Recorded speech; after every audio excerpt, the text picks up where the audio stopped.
Proverbe, chapitre 20. Le vin est moqueur, les boissons fortes sont tumultueuses. Quiconque en fait excès n'est pas sage. La terreur qu'inspire le roi est comme le rugissement d'un lion. Celui qui l'irrite pêche contre lui-même. C'est une gloire pour l'homme de s'abstenir des querelles, mais tout insensé se livre à l'emportement. À cause du froid, le paresseux ne laboure pas. À la moisson, il voudra récolter, mais il n'y a rien. Les désirs dans le cœur de l'homme sont des eaux profondes, mais l'homme intelligent sait y puiser. Beaucoup de gens proclament leur bonté, mais un homme fidèle, qui le trouvera? Le juste marche dans son intégrité, heureux ses enfants après lui. Le roi assis sur le trône de la justice dissipe tout mal par son regard. Qui dira, j'ai purifié mon cœur. Je suis net de mon péché. Deux sortes de poids, deux sortes d'effats sont l'un et l'autre en abomination à l'Éternel. L'enfant laisse déjà voir par son action si sa conduite sera pure et droite. L'oreille qui entend et l'œil qui voit, c'est l'Éternel qui les a faits l'un et l'autre. N'aime pas le sommeil de peur que tu ne deviennes pauvre. Ouvre les yeux, tu seras rassasié de pain. Mauvais, mauvais, dit l'acheteur, et en s'en allant, il se félicite. Il y a de l'or et beaucoup de perles, mais les lèvres savantes sont un objet précieux. Prends son vêtement, car il a cautionné autrui. Exige de lui des gages à cause des étrangers. Le pain du mensonge est doux à l'homme, et plus tard sa bouche est remplie de gravier. Les projets s'affermissent par le conseil. Fais la guerre avec prudence. Celui qui répand la calomnie dévoile les secrets. Ne te mêle pas avec celui qui ouvre ses lèvres. Si quelqu'un maudit son père et sa mère, sa lampe s'éteindra au milieu des ténèbres. Un héritage promptement acquis dès l'origine ne sera pas béni quand viendra la fin. Ne dis pas, je rendrai le mal. Espère en l'Éternel et il te délivrera. L'Éternel a en horreur deux sortes de poids, et la balance fausse n'est pas une chose bonne. C'est l'Éternel qui dirige les pas de l'homme. Mais l'homme peut-il comprendre sa voie? C'est un piège pour l'homme que de prendre à la légère un engagement sacré et de ne réfléchir qu'après avoir fait un vœu. Un roi sage dissipe les méchants et fait passer sur eux la roue. Le souffle de l'homme est une lampe de l'Éternel. Il pénètre jusqu'au fond des entrailles. La bonté et la fidélité gardent le roi, et il soutient son trône par la bonté. La force et la gloire des jeunes gens, et les cheveux blancs sont l'ornement des vieillards. Les plaies d'une blessure sont un remède pour le méchant, de même les coups qui pénètrent jusqu'au fond des entrailles. Amen.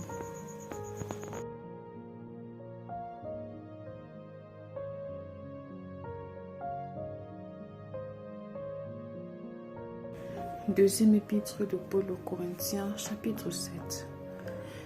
Ayant donc de telles promesses, bien-aimés, purifions-nous de toute souillure de la chair et de l'esprit, en achevant notre sanctification dans la crainte de Dieu. Donnez-nous une place dans vos cœurs.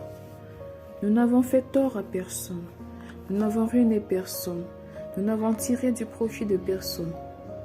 Ce n'est pas pour vous condamner que je parle de la sorte, car j'ai déjà dit que vous êtes dans nos cœurs, à la vie et à la mort. J'ai une grande confiance en vous. J'ai tout sujet de me glorifier de vous. Je suis rempli de consolation. Je suis comblé de joie au milieu de toutes nos tribulations. Car depuis notre arrivée en Macédoine, notre chair n'eut aucun repos. Nous étions affligés de toute manière, lutte au dehors, crainte au dedans. Mais Dieu, qui console ceux qui sont abattus, nous a consolés par l'arrivée de Tite. Et non seulement par son arrivée, mais encore par la consolation que Tite lui-même ressentait à votre sujet. Il nous a raconté votre ardent désir, vos larmes, votre zèle pour moi, en sorte que ma joie a été d'autant plus grande. Quoique je vous ai attristé par ma lettre, je ne m'en repens pas. Et si je m'en suis repenti, car je vois que cette lettre vous a attristé, bien que momentanément. Je me réjouis à cette heure, non pas de ce que vous avez été attristé, mais de ce que votre tristesse vous a porté à la repentance. Car vous avez été attristé selon Dieu, afin de ne recevoir de notre part aucun dommage. En effet, la tristesse selon Dieu produit une repentance à salut dont on ne se répand jamais, tandis que la tristesse du monde produit la mort. Et voici, cette même tristesse selon Dieu, quel empressement n'a-t-elle pas produit en vous? Quelle justification, quelle indignation, quelle crainte, quel désir ardent, quel zèle, quelle punition! Vous avez montré à tous égards que vous étiez pur dans votre affaire. Si donc je vous ai écrit, ce n'était ni à cause de celui qui a fait l'injure, ni à cause de celui qui l'a reçu. C'était afin que votre empressement pour nous fût manifesté parmi vous devant Dieu. C'est pourquoi nous avons été consolés. Mais, outre notre consolation, nous avons été réjouis beaucoup plus encore par la joie de Tite, dont l'esprit a été tranquillisé par vous tous. Et si devant lui je me suis un peu glorifié à votre sujet, je n'en ai point eu de confusion, mais comme nous vous avons toujours parlé selon la vérité, ce dont nous nous sommes glorifiés auprès de Tite s'est trouvé être aussi la vérité. Il éprouve pour vous un redoublement d'affection au souvenir de votre obéissance à tous et de l'accueil que vous lui avez fait avec crainte et tremblement. Je me réjouis de pouvoir en toutes choses me confier en vous.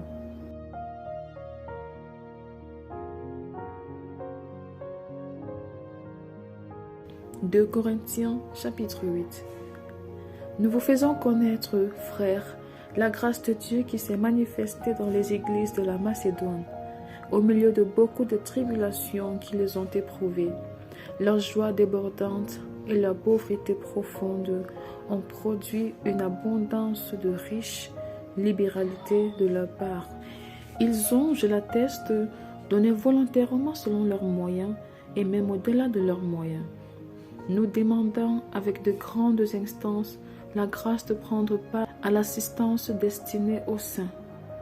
Et non seulement ils ont contribué comme nous l'espérions, mais ils se sont d'abord donnés eux-mêmes au Seigneur, puis à nous par la volonté de Dieu. Nous avons donc engagé Tite à achever chez vous cette œuvre de bienfaisance, comme il l'avait commencé. De même que vous excellez en toutes choses, en foi, en parole, en connaissance, en zèle à tous égards, et dans votre amour pour nous, faites en sorte d'exceller aussi dans cette œuvre de bienfaisance. Je ne dis pas cela pour donner un ordre, mais pour éprouver, par le zèle des autres, la sincérité de votre charité. Quand vous connaissez la grâce de notre Seigneur Jésus-Christ, qui pour vous s'est fait pauvre, de riche qu'il était, afin que par sa pauvreté vous fussiez enrichis. C'est un avis que je donne là-dessus, car cela vous convient, à vous qui non seulement avez commencé à agir, mais qui en avez eu la volonté dès l'année dernière. Achevez donc maintenant d'agir, afin que l'accomplissement selon vos moyens réponde à l'empressement que vous avez mis à vouloir. La bonne volonté, quand elle existe, est agréable en raison de ce qu'elle peut avoir à sa disposition et non de ce qu'elle n'a pas. Car il s'agit non de vous exposer à la détresse pour soulager les autres, mais de suivre une règle d'égalité. Dans la circonstance présente, votre superflu pourvoira à leurs besoins, afin que leur superflu pourvoie pareillement au vôtre, en sorte qu'il y ait égalité. Selon qu'il est écrit, celui qui avait ramassé beaucoup n'avait rien de trop, et celui qui avait ramassé peu n'en manquait pas. Grâce soit rendue à Dieu de ce qu'il a mis dans le cœur de Tite, le même empressement pour vous. Car il a accueilli notre demande, et c'est avec un nouveau zèle et de son plein gré qu'il part pour aller chez vous. Nous envoyons avec lui le frère dont la louange en ce qui concerne l'Évangile est répandue dans toutes les églises, et qui, de plus, a été choisi par les églises pour être notre compagnon de voyage dans cette œuvre de bienfaisance que nous accomplissons à la gloire du Seigneur même et en témoignage de notre bonne volonté. Nous agissons ainsi afin que personne ne nous blâme au sujet de cette abondante collecte à laquelle nous donnons nos soins, car nous recherchons ce qui est bien, non seulement devant le Seigneur, mais aussi devant les hommes. Nous envoyons avec eux notre frère, dont nous avons souvent éprouvé le zèle dans beaucoup d'occasions, et qui en montre plus encore cette fois à cause de sa grande confiance en vous. Ainsi, pour ce qui est de Tite, il est notre associé et notre compagnon d'œuvre auprès de vous. Et pour ce qui est de nos frères, ils sont les envoyés des églises, la gloire de Christ. Donnez-leur donc, à la face des églises, la preuve de votre charité, et montrez-leur que nous avons sujet de nous glorifier de vous.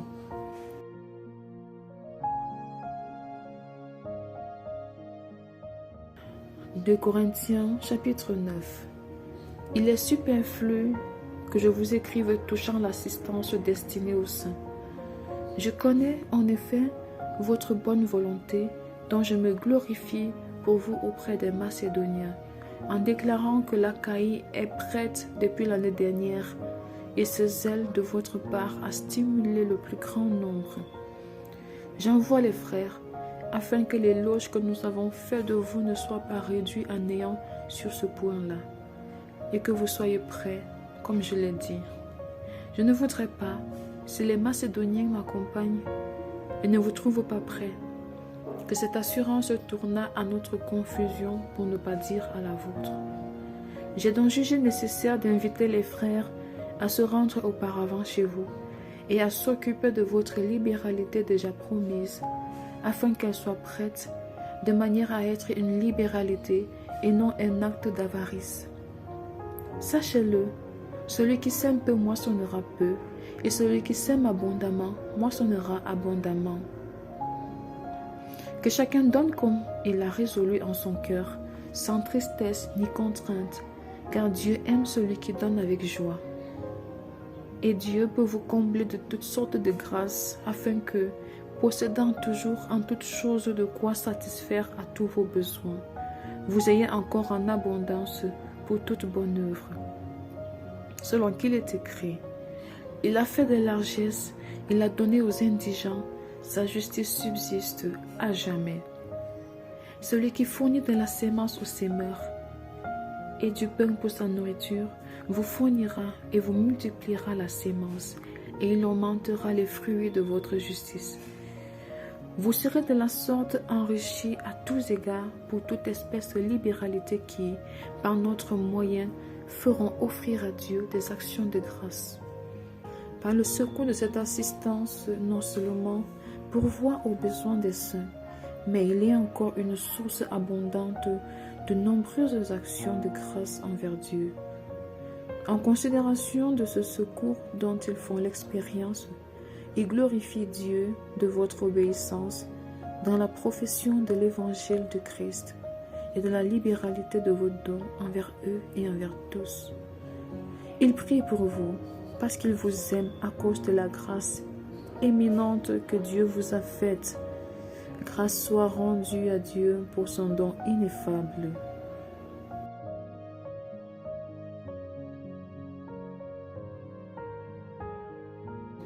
De Corinthiens chapitre 10. Moi, Paul, Je vous prie, par la douceur et la bonté de Christ, moi, humble d'apparence, quand je suis au milieu de vous, et plein de hardiesse à votre égard quand je suis éloigné. Je vous prie, lorsque je serai présent, de ne pas me forcer à recourir avec assurance à cette hardiesse, dont je me propose d'user contre quelques-uns qui nous regardent comme marchant selon la chair. Si nous marchons dans la chair, nous ne combattons pas selon la chair, car les armes avec lesquelles nous combattons ne sont pas charnelles, mais elles sont puissantes par la vertu de Dieu pour renverser les forteresses. Nous renversons les raisonnements et toute hauteur qui s'élève contre la connaissance de Dieu et nous amenons toute pensée captive à l'obéissance de Christ.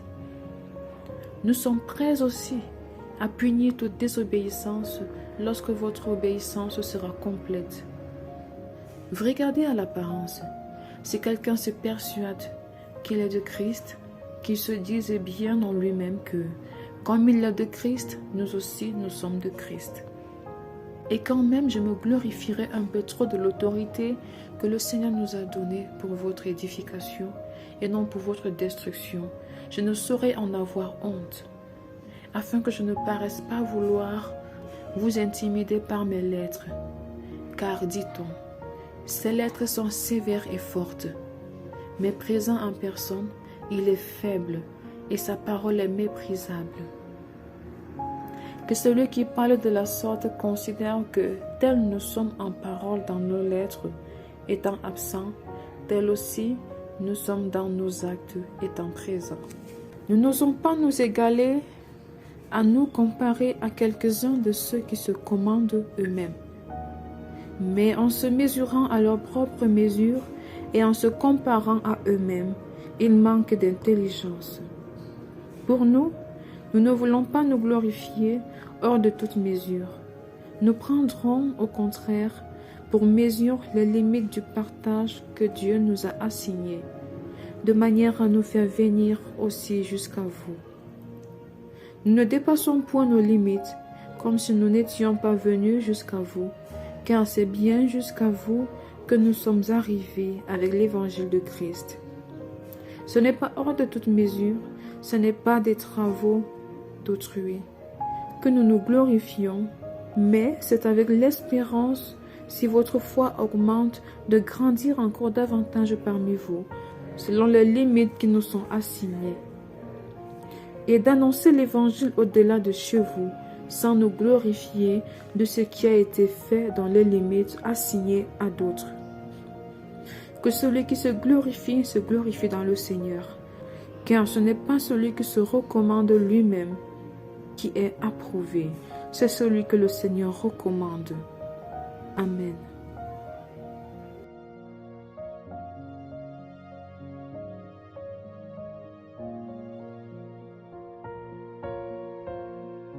Psaume chapitre 29. Psaume de David, Fils de Dieu. Rendez à l'Éternel gloire et honneur. Rendez à l'Éternel gloire pour son nom. Prosternez-vous devant l'Éternel avec des ornements sacrés. La voix de l'Éternel retentit sur les eaux. Le Dieu de gloire fait gronder le tonnerre. L'Éternel est sur les grandes eaux. La voix de l'Éternel est puissante. La voix de l'Éternel est majestueuse. La voix de l'Éternel brise les cèdres. L'Éternel brise les cèdres du Liban. Il les fait bondir comme des veaux, et le Liban et le Sirion comme de jeunes buffles. La voix de l'Éternel fait jaillir des flammes de feu. La voix de l'Éternel fait trembler le désert. L'Éternel fait trembler le désert de Kadès. La voix de l'Éternel fait enfanter les biches. Elle dépouille les forêts. Dans son palais, tout s'écrie « Gloire ». L'Éternel était sur son trône lors du déluge. L'Éternel sur son trône règne éternellement. L'Éternel donne la force à son peuple. L'Éternel bénit son peuple et le rend heureux. Amen.